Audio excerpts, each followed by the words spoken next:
discípulos misioneros. Beato Carlos Manuel. Ayúdanos a ser discípulos misioneros. Y hoy que es la fiesta de San José, a San José Obrero le pedimos que nos ayude a ser Discípulos misioneros. Padre, iniciamos un mes hermoso, el mes de mayo, el mes dedicado a la Santísima Virgen María. Mes también de las madres, mes de las flores, tantos acontecimientos bonitos que vamos a celebrar y que dentro de este espíritu diferente y distinto necesitamos también fortalecer. Correcto, y de esa forma vamos fortaleciendo nuestra fe en este caminar diario en medio de esta realidad que nos está tocando vivir, y qué mejor que acompañado también por la Madre de nuestro Señor, aquel que resucitó, que por eso todavía hoy cantamos aleluya. Les invitamos también a que en su hogar pues ponga en un lugar destacado, en su mesita o en la sala, o si ya lo tiene, ¿verdad?, lo adorne de una manera especial, el cuadro de la Virgen, según su advocación. Nosotros en nuestra diócesis, bajo la maternal protección de Nuestra Señora de Guadalupe. Pero hay otras advocaciones muy queridas por el pueblo de Dios. La patrona principal de nuestra nación puertorriqueña, la Virgen de la Providencia, la Virgen del Carmen, la Virgen de la Milagrosa, la Virgen de la Salud, la Virgen de Fátima. Es decir, hay un ramillete de advocaciones con las cuales nos dirigimos a la Virgen María, Madre de Dios y Madre nuestra. Y una sola realidad, es la misma María. Esa María con distintas advocaciones, disculpe, Padre. Que acompaña a la Iglesia en su peregrinación. Madre que orienta en la fe, sostiene la esperanza y anima a vivir el amor. Estamos en el capítulo 2 de esta exhortación, esta llamada a la santidad. Y estamos viendo en este capítulo 2 un tema. Entonces, como hay gente que le gusta colaborar, pues la hermana Melisa María, que es de las hermanas contemplativas de la ternura, esa fundación que está en la diócesis de Caguas, ha escrito un poema, porque ella sigue el programa, y lo comparte con nosotros, así que lo vamos a recitar o proclamar o enunciar como usted quiera. Trataremos, hermana Melisa, de darle la entonación que usted le dio. Tu santidad, adorno de mi alma, tu santidad, adorno de mi cuerpo, tu santidad, adorno de mi mirada, tu santidad, invada todo mi templo. Alma mía, no te resistas, ¿no es él tu vida? Con su fuerte torrente sanará tus heridas. Fluyes dentro, muy dentro, cual delicado riachuelo. El corazón se asombra con total estremecimiento. Amor y gracia, amado y amada, abrazo, alianza, santidad, adorno de mi casa. Casa, lugar de encuentro. Casa, profunda intimidad. Casa, mesa y pan. Casa, adornada de tu santidad.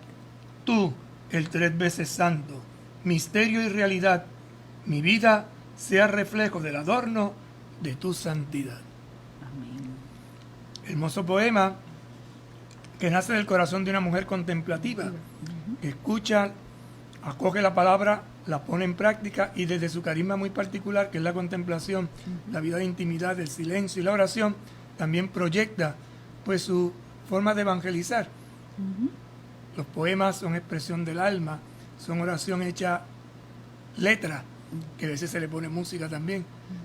Así que muchas gracias a la hermana Melisa por este detalle de amor que ha querido compartir también con nosotros en su camino hacia la santidad. ¿Verdad? Y ciertamente un poema, ¿verdad?, hermoso, donde va recogiendo toda esta experiencia y este caminar, también lo que hemos estado dialogando desde que iniciamos este programa de Mi Camino de Fe. Así que gracias, hermana Melisa. Bien, pues continuamos ahora en nuestra reflexión. Nos vamos ahora al número 43. Y dentro de ese número 43 hacemos como una pequeña síntesis de lo anteriormente visto. Recordemos que estamos reflexionando, estudiando, analizando, descubriendo una de esas tentaciones, sutiles enemigos de la santidad. Y uno es el gnosticismo. Y se nos presentaba una definición de ese gnosticismo actual, donde solo interesa una determinada experiencia o una serie de razonamientos y conocimientos que supuestamente reconfortan e iluminan, como nos dice el número 36. Una mente sin Dios y sin carne, donde nos decía que concibe una mente sin encarnación, incapaz de tocar la carne sufriente de Cristo en los otros, encorsetada en una enciclopedia de abstracciones. Al descarnar el misterio final, prefieren un Dios sin Cristo, un Dios sin iglesia, una iglesia sin pueblo. Interesante la forma en que lo expresa el Santo Padre. Un Dios sin Cristo, un Cristo sin iglesia y una iglesia sin pueblo. Así viven algunos la fe. Por eso el Papa, previendo, nos ayuda en esta reflexión de esta hermosa carta a descubrir, no para condenar o enjuiciar, sino para que reorganicemos, reprogramemos y nos reconciliemos. Porque a veces sucede, ¿verdad?, que estas personas, al ser tan aferradas a sus ideas, pues viven una espiritualidad muy dura, muy rígida. El elemento siguiente era una doctrina sin misterio. Sin adentrarnos en esa, podríamos decir, sorpresa de Dios que quiere que nosotros nos sintamos amados en nuestra realidad, pero dispuestos a seguir hacia adelante.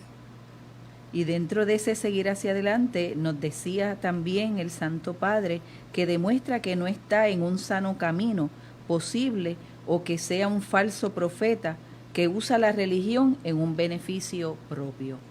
Hay que tener cuidado con esos falsos profetas, y eso se nota por expresiones, por acciones y por un estilo de vida.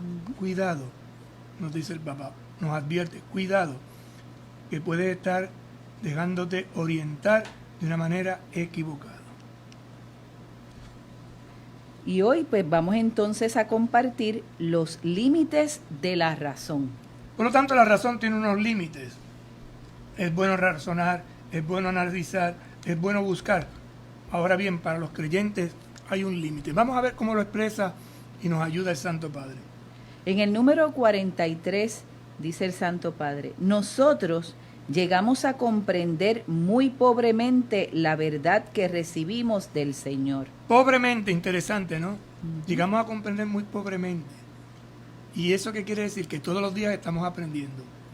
Por eso en el camino de la humildad se distingue del soberbio que cree que se lo sabe todo y no hay quien le enseñe. Cuando uno empieza a pensar que no hay quien le enseñe nada, ahí comienza su estancamiento. Ahí comienza su, podríamos decir, putrefacción, su destrucción. Agua que se estanca, agua que apesta. En la vida espiritual pasa lo mismo. Cuando nos aferramos a una cosa y nos estancamos ahí, no hay progreso posible. Con mayor dificultad todavía logramos expresarla. Por ello, no podemos pretender que nuestro modo de entenderla nos autorice a ejercer una supervisión estricta de la vida de los demás. Yo no poseo toda la verdad, usted no posee toda la verdad, yo poseo parte de la verdad y usted posee parte. Nos juntamos y encontramos la verdad. Pero esa verdad, pues depende de cómo yo la mire. Y aquí está la sensibilidad. Usted es mujer, en este caso, la hermana Cristiana, yo soy varón, en el caso mío. Usted está sentado en un lado, yo estoy sentado en el otro. Usted mira por una ventana, yo miro por la puerta. Y así sucesivamente. Hay distintos elementos, pero si nos aferramos, no, esto es así, así, no vamos a ver la totalidad, nos vamos a quedar con un solo aspecto. Y cuando esto sucede, es muy peligroso. Quiero recordar que en la iglesia conviven lícitamente distintas maneras de interpretar muchos aspectos de la doctrina y de la vida cristiana que en su variedad, ayudan a explicitar mejor el riquísimo tesoro de la palabra. Por ejemplo, la penitencia. Hay personas que hacen una penitencia absoluta, a pan y agua. Hay otros que hacen una penitencia diferente, de programas de televisión, o de comida, o de espectáculos públicos, o de gustos personales. Lo importante es que lo que yo elija como un signo penitencial me ayude a crecer en mi fe y no me cree un problema de relaciones humanas. queriendo imponer a los demás cosas que a mí puede que me ayuden, pero a la otra persona no le favorece. Entonces, no, que tiene que ser así, pero ¿por qué tiene que ser? Lo importante es que yo haga penitencia. Pasa lo mismo con la oración. Una forma, un estilo. Lo importante es orar. Y cada uno buscará la hora, buscará la fórmula o buscará el espacio o el lugar donde le venga mucho mejor para conectar con el Señor. Es verdad que a quienes es verdad que a quienes sueñan con una doctrina monolítica defendida por todos sin matices, esto puede parecerle una imperfecta dispersión. Hay gente que es blanco o negro y esto es así, así, así. No, hay matices, hay muchos colores, hay tonalidades.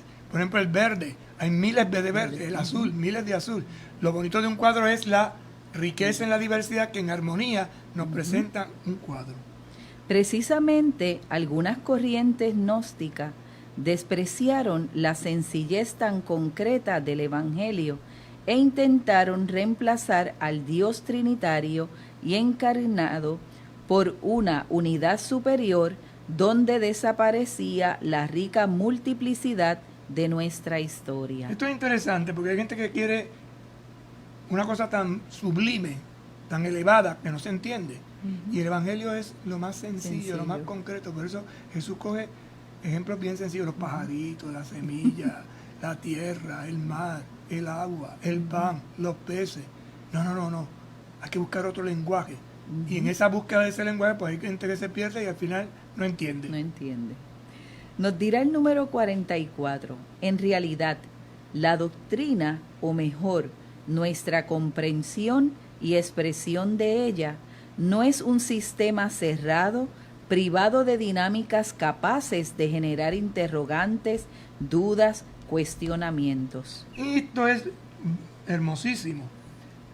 La doctrina, o mejor dicho, nuestra comprensión y expresión de ella, porque hay que adaptarse al tiempo y a las personas, no es un sistema cerrado. Esto es así y esto es así, no.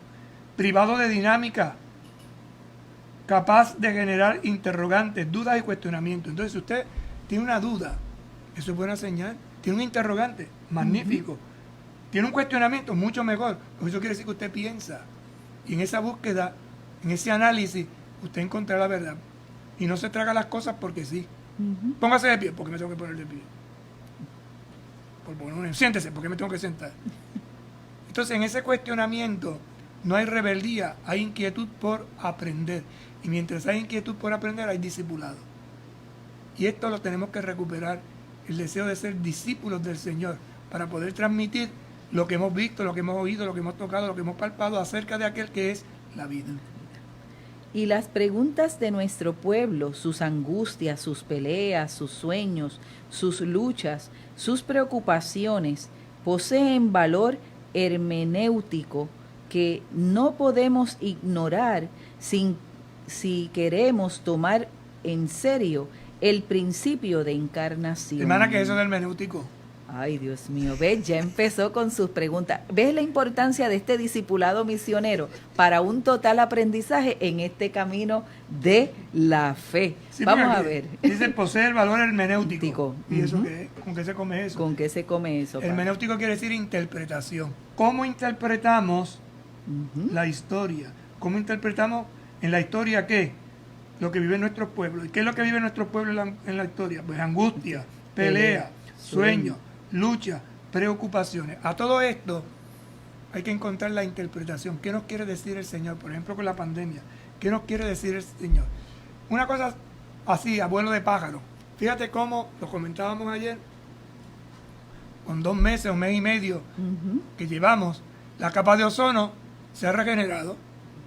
Y uno dice, increíble. Ha tenido que venir una pandemia para que nosotros nos demos cuenta de eso, que se ha estado diciendo, que se estaba analizando y nada, no hacemos caso, hasta que de momento esto, y ahora empieza a aparecer. ¿Por qué estoy más sereno en mi casa ahora? Porque estoy más tranquilo, porque ya no tengo que tomar tantas pastillas. O sea, ¿qué hace? ¿Por qué duermo mejor? Porque no tengo un ajoro de vida como lo llevo en mi diario vivir. Incluso algunos hasta haciendo ejercicio en su casa han adelgazado. O sea, la hermenéutica, la interpretación de esto, ¿a dónde me está llevando? ¿A ser mejor persona o por el contrario? Me está permitiendo y me está descubriendo lo que realmente soy, una persona insoportable, una persona inaguantable, una persona agresiva. ¿Cómo transformar esto? La hermenéutica de la historia, la hermenéutica de la fe, la hermenéutica de la escritura. No es lo mismo leer la escritura del siglo pasado que ahora. No es lo mismo leer un texto bíblico antes de un terremoto, después de un terremoto, antes de una pandemia, después de una pandemia. La misma celebración. Hay cosas que va a haber que transformarlas, matizarlas, reinventarlas. No porque estén malas, sino porque tienen que responder a la aquí y a la hora de la historia nueva que se está gestando. Sus preguntas nos ayudan a preguntarnos. Sus cuestionamientos nos cuestionan. Ese dichoso ¿por qué? ¿Por qué esto? ¿Por qué pasa esto? ¿Qué sucede con esto? A veces le digo, ¿verdad?, a los colaboradores más cerca que cuando me encuentro con una persona que me lleva a la contraria, me encanta. No me molesta. Dice, ¿cómo que no le molesta? No. ¿Y por qué no le molesta? Porque me hace pensar. Porque eso quiere decir que la otra persona está viendo algo que yo no veo. Entonces yo lo estoy viendo desde mi punto de vista, pero él me está tratando, o ella me está tratando de descubrir lo que desde el otro lado se ve. No es lo mismo mirar por la ventana que mirar por la puerta. No es lo mismo mirar por la ventana de la derecha que mirar por la ventana de la izquierda. No es lo mismo sentarse adelante, acá atrás o en el medio. Parece tontería. Pero depende del lugar donde tú te sientes, tomas posición. Y a veces tomas posesión. Y cuando nos encerramos en esa postura, es que vienen los conflictos. Eso ahora que usted comparte, padre, es interesante porque en estos días me llamaba una persona que está viendo pues nuestro programa, ¿verdad? Y me decía, pero es que ustedes no miran en ningún momento a la cámara. Y entonces yo le decía, lo que pasa es que estamos acostumbrados a que cuando hacemos un tipo de programa, estamos siempre mirando a la cámara o mirando a alguien que está haciendo de apuntador. Pero aquí en este caso estamos dando caminos de fe y lo que estamos haciendo es un diálogo, preguntas, respuestas, cosas que sabemos, cosas que no sabemos. A veces me dicen, pero es que el padre a veces te hace unas preguntas y pero es que ese es el caminar de la fe. Si no nos retamos, si no nos cuestionamos y podríamos decir, no, ese programa está planchado, no, esto está en vivo, esto está sucediendo en vivo. Y hemos dicho muchas veces, nosotros no nos lo sabemos todos. No lo sabemos todo. Entonces, esta es la dinámica, no quedarnos estructurados en que siempre se ha hecho así, sino un dinamismo distinto donde podemos vernos, donde podemos fijar la mirada uno del otro, donde podemos contemplar y dialogar. Y sobre todo que es un programa que está hecho para que aprendamos a dialogar. Y claro, podemos dialogar con la cámara, mirando de frente. Pero de frente no tenemos una cámara. Si tenemos una persona delante, vemos sus gestos, sus expresiones. Correcto. Entonces a veces podemos parecer muy plásticos mirando a la cámara sin tener gente. Entonces uno se tiene que imaginar la gente. No. El diálogo tiene que ser de mirada a mirada, de body language, lenguaje corporal, porque ahí es donde expresamos inquietudes. Y tú no puedes decir, ajá, sí, claro, sí. Pero en el fondo está diciendo todo lo contrario. Es como cuando ayer hablábamos, padre, de encorsetada. Aquí hicimos los dos un gesto inmediatamente porque nos estábamos, ¿verdad?, mirando, y por eso ponemos en la parte de la jocosidad porque no somos rígidos. Y el evangelio no es rigidez, el evangelio es alegría. El evangelio es una comunicación, el evangelio es un diálogo, un encontrarnos para ir juntos caminando al encuentro del Señor. Por eso el Papa nos está diciendo, tengan cuidado con estas doctrinas, tengan cuidado con estos gestos de la rigidez, porque en vez de hacernos un bien, hacemos un mal. Y a veces un gesto lo convertimos en doctrina. ¿Cómo que un gesto se convierte en doctrina? Pues sí, hermano. Una forma de mirar a uno intimida o anima. No me mire así. ¿Por qué le decimos no me mire así? Porque estamos percibiendo un lenguaje corporal que no responde al verbal. Y ahí es donde tenemos que abrir el abanico de las posibilidades. Y ahí es donde hacemos hermenéutica, analizamos, leemos y damos respuesta. Cuando llevamos la mano al corazón, mira, un aprecio, te quiero mucho, un gesto, cuando te hacemos así, mira, te estamos, los gestos que hoy también utiliza pues nuestra juventud, también utilizamos nosotros los adultos, ¿no? En este caminar y en este peregrinar para comunicarnos. Y es un lenguaje nuevo que se está gestando. Por ejemplo, la gente dice, no nos podemos dar la paz. ¿Quién dice que no nos podemos dar la paz? Uh-huh. No nos podemos tocar en el momento de la paz, que es muy distinto, pero darnos la paz. Uh-huh. Yo te la puedo dar con mi mirada, te la puedo dar con un abrir los brazos, te la puedo dar de mil maneras. ¿Cómo voy a ser creativo en la comunidad para expresar la paz? Uh-huh. Por poner este ejemplo sencillo, ¿verdad? ¿Cómo expresar mi fe en el Señor ahora que se me pide no ir a un lugar determinado? Pero eso no quiere decir que yo no tenga fe, uh-huh, para celebrarla donde estoy, en un lugar determinado. El Papa precisamente en estos días, Padre, en una de las homilías que nos daba en estos días pasados, decía, en ese gesto de darnos la paz, démonos un gesto de paz con la mirada.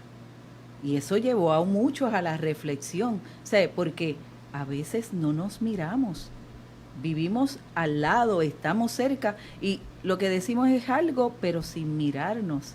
¿Ves? Entonces, y es importante cuando yo descubro en el otro, a través de una mirada, una sonrisa, yo puedo detectar si esa persona está triste, está angustiado, está cansado, cansada, pero qué hermoso es mirarnos y qué mucho cuesta mirarnos a los ojos. ¿Y cómo inventar mi gesto de paz? Porque si no copiamos. Y siempre hacemos arriba la mano. Que puede ser la expresión de esa persona, claro, pero se ha detenido esa persona a cuando extiende la mano. Porque yo le puedo dar la paz a usted con los dedos así, uh-huh, pero al otro se le puede hacer así, o al otro le puedo hacer, o al otro le puedo hacer. Es decir, expresiones diversas que comunican uh-huh a esa persona en un lenguaje no verbal lo que yo siento hacia esa persona. Pausamos y en breve regresamos. Con un paso de fe a Cristo verás, con un paso de fe a Cristo verás, con un paso de fe a Cristo verás, con un paso de fe a Cristo verás. ¡Los cuatro! Moverás las montañas, caminas sobre agua, caminas sobre fuego.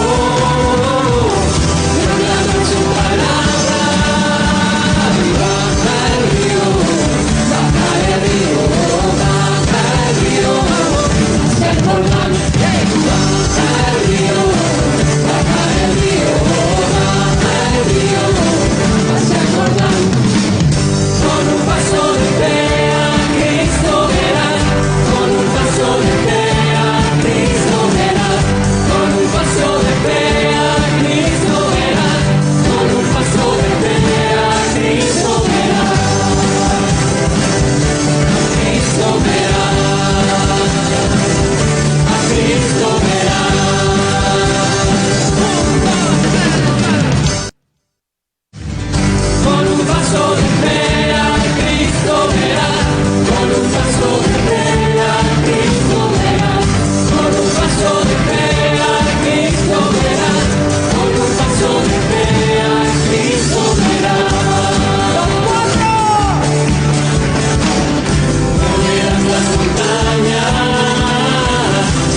Continuamos con este su programa Mi Camino de Fe, compartiendo esta exhortación apostólica del Papa Francisco sobre el llamado a la santidad. Alégrense y regocíjense, ¿verdad? Y estábamos compartiendo en el segmento anterior distintas expresiones, distintas gestos que podemos hacer, y explicábamos por qué el Padre y mi persona estamos de frente haciendo este programa, ¿verdad? Que es un diálogo, es una manera de expresión, de comunicación en esa libertad y en esa creatividad también. Que no es monolítica, explique lo que es no es monolítica. monolítica. Se preparó con ese tema. Sí, miren, pues monolítica, que lo leímos en el número 43, dice que... No, pero cuenta el cuento de la monolítica. Ajá, voy a hacer el cuento de la monolítica porque me estaba riendo con el padre. Yo le dije al padre que yo estaba buscando las palabras así porque cuando él me pregunte, pues para yo poderle responder y no echarme a reír, y yo busco monolítica, pero entonces no me preguntó lo que era monolítica y me dice, ¿y qué es hermenéutico? ¿Ves? Entonces vamos dando pasitos y yo me río porque es una experiencia maravillosa lo que uno experimenta en este ir conociendo también. Nosotros como catequistas, nosotros como cristianos, nosotros como agentes de pastoral, pues ciertamente vamos dando pasos en la fe y vamos iniciándonos cada día como cristianos. Pero, ¿qué dice lo que significa monolítica, padre? Es un monumento de una sola pieza o piedra, sin fisura, inconmovible, rígido, inflexible. Por eso el Papa la cita, dice, es verdad que a quienes sueñan con una doctrina monolítica quiere decirle otra vez, de una sola pieza o piedra, sin fisura. esto es y esto es, punto. Inconmovible. No, esto no se cuestiona. Rígido. Así o asá. Inflexible. No doblo. Entonces, no tiene forma. Tiene una sola forma. Y como tiene una sola forma, te estrella contra ella. La experiencia de la fe es camino, es diversidad. Es apertura, es diálogo, es encuentro, ¿verdad? Como decía aquí la hermana Melisa en este poema que leíamos, el lugar de encuentro, profunda intimidad, mesa y pan adornada de tu santidad. Y sobre todo fluye, fluye dentro, muy dentro, cual delicado riachuelo. Y una cosa que fluye, sale, brota. Por eso cuando uno está y no entiende una palabra, ¿qué significa? Hay que preguntar. ¿Y esa palabra qué significa? No tenga miedo de preguntar. Porque lo que pasa es que el padre no me deja preguntarle. Cuando yo le voy a preguntarle, él me tira la pregunta mía. Es interesante porque esa es la forma de aprender. Es el método socrático. Y lo curioso es que la respuesta está dentro del corazón. Por eso quien quiere encontrarse con el reino de Dios tiene que buscarlo dentro, no fuera. Y a veces buscamos en todos lados menos donde tenemos que buscar. Es padre como la lectura en estos días, ¿verdad? De Felipe y el etíope. Felipe le pregunta, ¿entiendes lo que estás leyendo? ¿Cómo lo voy a entender si nadie me lo ha explicado? Luego hay un paso, este hombre quería saber, tenía interés, tenía inquietud, pero le faltaba el maestro. Entonces en la vida vamos aprendiendo con los maestros de vida. ¿Y quiénes son esos maestros de vida? Los del santo de la puerta de al lado. Que me va a dar un matiz, y ese matiz lo incorporo en mi vida y me ayuda a crecer. Por eso entonces nuestras catequesis, nuestros encuentros, nuestras reuniones, nuestra manera de vivir la fe no puede ser monolítica, no puede ser, ¿verdad?, rígida, no puede ser estática, no puede ser de una sola manera, tiene que haber la diversidad. Y eso se logra cuando somos capaces de preguntar. Y termina la celebración, el sacerdote o el predicador, el obispo, el que sea, dijo una cosa y usted no entendió, acérquese y pregunte. Claro. No se vaya con la duda, porque esa duda, si no le adquiere una respuesta, te estanca. Correcto. No te deja avanzar. Es lo que nosotros hacemos cuando nosotros vamos a la pausa, ¿verdad? Compartimos, tuvimos una duda en algo y lo dialogamos y después lo expresamos a ustedes. Preguntas que nos ayudan a preguntarnos, cuestionamientos que nos cuestionan. Ahí damos entonces el paso al número siguiente. Con frecuencia se produce una peligrosa confusión. Creer que porque sabemos algo o podemos explicarlo con una determinada lógica, ya somos santos, perfectos, mejores que la masa ignorante. Léalo otra vez porque eso es una frase fuerte, pero muy real. Con frecuencia se produce una peligrosa confusión. Creer que porque sabemos algo o podemos explicarlo con una determinada lógica, ya somos santos, perfectos, mejores que la masa ignorante. Santo, perfecto y mejor que esos ignorantes. Una frase que lleva a pensar, me sé algo, lo sé explicar bien, y porque lo sé explicar, lo vivo, no necesariamente. Y ahí es cuando pasan los juicios. Fíjate que lo que más corrige Jesús en el Evangelio es, y en eso es inflexible con sus discípulos, cuando pasan juicios. No, que manda a destruir todo esto. ¿Pero por qué lo vamos a destruir? Si el que no está contra mí está a favor mío. Se desmonta esos aspectos monolíticos, esa rigidez, para entendernos y enseñarnos que hay que ser como el agua. El agua siempre busca un camino, por eso fluye. Deja una pluma abierta y te vas a dar cuenta como el agua enseguida empieza a buscar un caminito. Llega a una pared y la bordea. Llega a un sitio cerrado y empieza a subir. Y si hay un rotito, por ahí se sale. Sigue subiendo y si no puede dónde salir, hasta que presiona. Es decir, hay que buscar la forma de encontrar caminos. Si el agua la dejo correr por todos lados, destruye, pero si la canalizo, orienta y me sirve.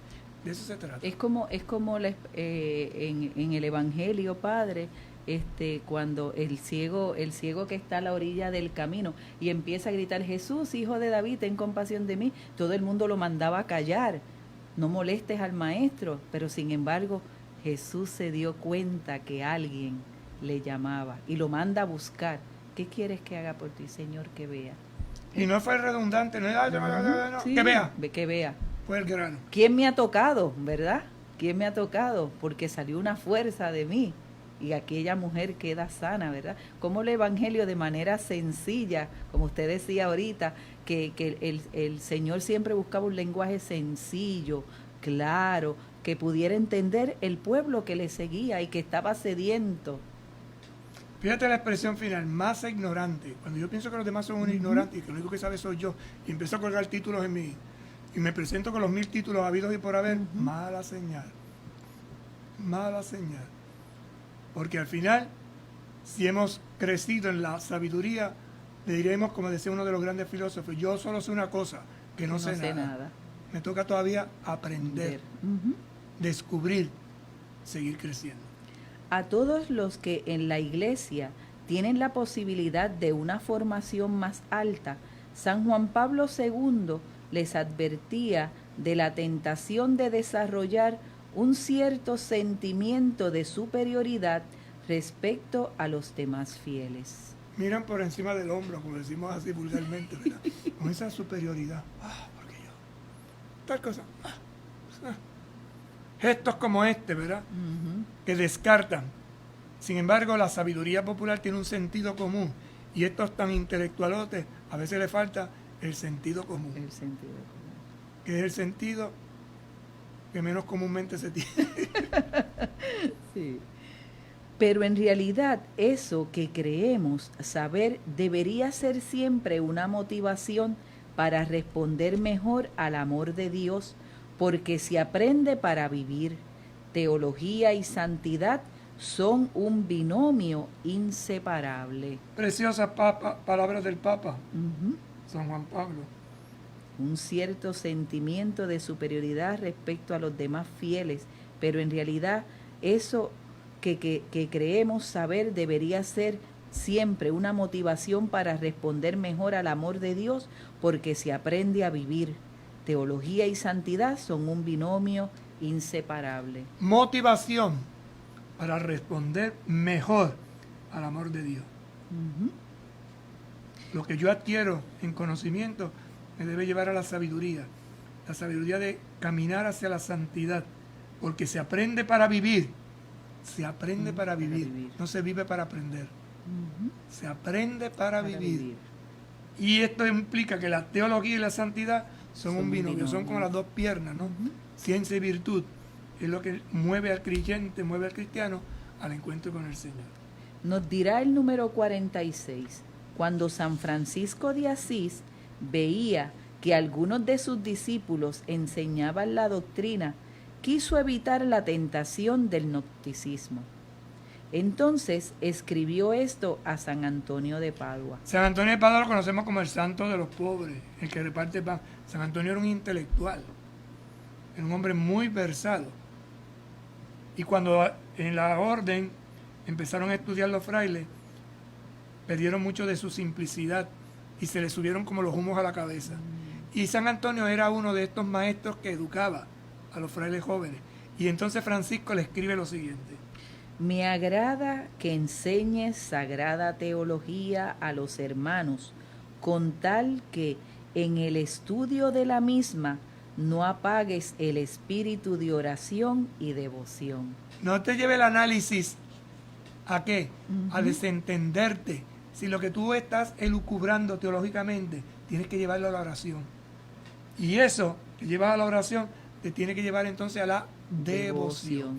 Si no somos capaces de entender que la profundidad teológica de un signo no me lleva a expresarlo de una forma sencilla, no acabo de entender lo que se llama en el lenguaje popular la religiosidad popular. Me explico. Hablamos de experiencia, ¿no? De la cercanía, del contacto, de cómo hay que dejar que Dios nos toque la vida. Y eso teológicamente tiene unas implicaciones de conocimiento, de profundización. Pero si me burlo o me río de aquel viejito o aquella viejita o aquel muchachito que va a la iglesia y toca la imagen del santo, o toca la cruz, o toca la imagen de la Virgen, porque es una forma de expresar su cercanía, y me burlo de él diciendo, tú eres un idólatra, tú eres tal, me está diciendo que entonces no he entendido nada. Porque me voy a quedar en lo intelectual, me voy a quedar simplemente en lo cerebral, y me voy a olvidar de la sencillez, de la humildad y de la expresión de un sentimiento. Yo le puedo decir a una persona, yo te amo, y no darle un bombón. Y es verdad, lo ama, pero lo ama intelectualmente. La otra persona necesita que le demos un bombón, que le demos un chocolate, que le demos una flor, que le demos un abrazo. Algo que haga exterior lo que yo el tengo gesto, en mi el gesto. Y por eso San Antonio, que era maestro de las nuevas generaciones, recibe esa carta de San Francisco. Me agrada. Si no dice, no enseñe. No quiero frailes tontos. Pero no le apagues. El espíritu de oración y devoción. El estudio es importante, pero también la oración y la devoción. Ciencia y virtud, ciencia y oración. Y esto es importante, Padre, para nosotros, ¿verdad? Los consagrados, aquellos que tenemos una responsabilidad en nuestros ministerios, lo que hacemos. ¿Por qué? Porque a veces podemos matar la devoción de un pueblo, de una comunidad, de una persona, pues por imponer, ¿verdad? O por apagar ese espíritu de oración en el pueblo santo de Dios. O hacer la oración muy intelectual, muy de lucubración, cuando la oración tiene su aspecto intelectual, pero tiene sobre todo mucho de emocional, tiene mucho de expresión, de ternura, de amor, hechos pequeños signos. Él reconocía la tentación de convertir la experiencia cristiana en un conjunto de elucubraciones mentales que terminan alejándonos de la frescura del Evangelio. Interesante, ¿no? El Evangelio es frescura. ¡Ay, qué bonito! ¡Ay! Esto es así. Y cuando uno ve a un niño, un joven que descubre el Evangelio en su frescura, pero vemos al viejo que está al lado diciendo, sí, o al intelectualote que mira con esa cara de, yo me lo sé todo y tú no sabes nada, canto ignorante, algo no está funcionando. San Buenaventura, por otra parte, advertía que la verdadera sabiduría cristiana no se debe desconectar de la misericordia hacia el prójimo. La mayor sabiduría que puede existir consiste en difundir fructuosamente lo que uno tiene para dar, lo que se le da, lo que se le ha dado precisamente para que lo dispense. Por eso, así como la misericordia es amiga de la sabiduría, la avaricia es su enemiga. Hay una actividad que al unirse a la contemplación no la impide, sino que la facilita, como las obras de misericordia y piedad. ¿Qué quiere decir San Buenaventura con todo esto? Que la mayor sabiduría consiste en difundir, es decir, en transmitir lo que uno tiene para dar. Entonces, si yo, porque tengo una capacidad intelectual, porque he tenido unos estudios, entiendo qué voy a dar, no lo que yo entiendo en mi cabeza, sino cómo lo mastico y lo hago sencillamente noticia de salvación. Y se hace desde la experiencia de la vida. Jesús cuando utilizaba las parábolas para explicar al pueblo, se abajaba a que pudieran comprender. Era como, y aún así muchas veces uno escucha en el Evangelio, pero y lo vemos en los discípulos de Maús, pero qué falta de entendimiento, ¿verdad? Aún no han comprendido, si ya yo esto se los expliqué. Y entonces, ¿qué quiere decir? Pues vamos entonces a bajar más nuestro lenguaje para que nuestra gente pueda comprender lo que el Señor nos quiere decir o esta experiencia que quiero compartir contigo. Hermenéutica, interpretación. Desde la historia, desde lo que estás viviendo. No se trata de copiar al pie de la letra, se trata de interpretar lo que está dicho ahí. Por eso decía también San Buenaventura: así como la misericordia es amiga de la sabiduría, la avaricia es su enemiga. Así como la misericordia es amiga de la sabiduría. Es decir, misericordia ¿en qué sentido? En que sabe compartir. El avaro es el que lo guarda todo para sí. Yo puedo ser un avaro intelectual y mis conocimientos no los doy con nadie. O puedo ser un dispensador. Voy a poner un ejemplo bien práctico. Hay una persona que tiene una receta de cómo hacer pasteles o bizcochos y no le da esa receta a nadie porque ese es su secreto. Entonces uno le pregunta, pero Dios, no. Pero ¿qué es ese toque especial que tú tienes? No lo da por ni caso. ¿Por qué? Ay, porque pierdo el don. Pero resulta que se muere la persona, se perdió la receta. No hay nadie que no fue capaz de enseñarla. Lo lógico fuera que yo lo que he recibido gratis como don, lo he descubierto, lo multiplique, lo dé a otro, para que se enriquezcan. Entonces, no solo coman los bizcochos de Doña Pancha, sino que Pancha se convierte en un bizcocho. Sí. Porque la vamos a recordar toda la vida. Ay, porque esto me lo enseñó Doña Pancha, porque Doña Pancha hacía unos bizcochos que sabían a gloria. A gloria. Y me enseñó la receta.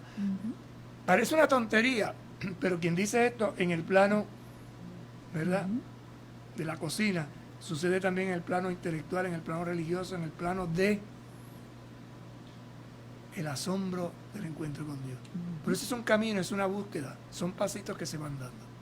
Y en esos pasitos que vamos dando, vamos descubriendo cómo el Papa nos está llevando a cada uno de nosotros a comprender que la santidad se va dando poco a poco, y de este poco a poco vamos entonces nosotros siendo mejores, cambiando de actitud, reconociendo que no lo sé todo, no lo conozco todo. Por eso, siendo seres ordinarios, hicieron cosas extraordinarias que los llevaron a la santidad a tantos hombres y tantas mujeres. Por eso, nosotros en nuestra vida diaria vamos haciendo cosas extraordinarias y podemos alcanzar también la santidad. Pero teniendo en cuenta que lo extraordinario es lo ordinario. Lo ordinario. O sea, lo extraordinario del santo es que hizo de lo ordinario algo extraordinario. ¿Por qué? Porque le puso su sazón. Es como el arroz. Comemos arroz, pero ¿qué es lo extraordinario? El sazón. Pero algo interesante, padre, los santos nos han dejado la receta para hacerlo. Una receta que yo mejoro, que tú mejoras, que tú amplías, porque al fin y al cabo cada uno le da su toque personal. No se lo guardaron para sí, sino que lo quisieron compartir con nosotros para que también nosotros lo podamos vivir. Si ellos pudieron, nosotros también podemos. En el nombre del Señor, y el tiempo se nos acabó. Así que hemos escuchado, dialogado sobre el primer enemigo, el gnosticismo. Mañana comenzaremos a ver y a reflexionar sobre el segundo enemigo, que es el pelagianismo actual. Con la hermana Melissa, esa santidad, adorno de mi alma, adorno de mi cuerpo, adorno de mi mirada, que invada todo mi templo, y ese templo mío es mi propio cuerpo, mi propia existencia. Le pedimos a la Virgen que nos ayude, y en este mes de mayo que estamos iniciando, Vamos a ir rezando una oración que el Santo Padre compuso para la pandemia, dirigida a la Virgen nuestra Madre. Oh María, tú resplandeces siempre en nuestro camino como signo de salvación y de esperanza.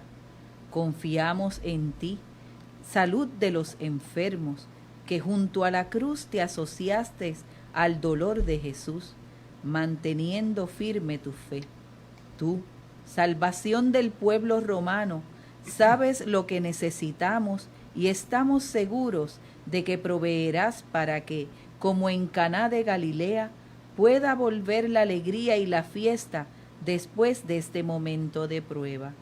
Ayúdanos, Madre del Divino Amor, a conformarnos a la voluntad del Padre y a hacer lo que nos diga Jesús, que ha tomado sobre sí nuestros sufrimientos y se ha cargado con nuestros dolores para llevarnos a través de la cruz a la alegría de la resurrección. Amén. Amén. Bajo tu amparo nos acogemos, Santa Madre de Dios. No deseches las oraciones que te dirigimos en nuestras necesidades.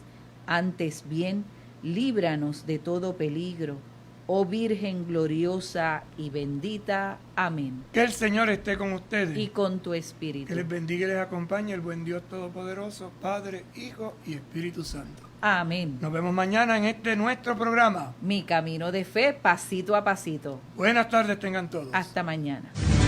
Con un paso de fe al Cristo verás, con un paso de fe al Cristo verás.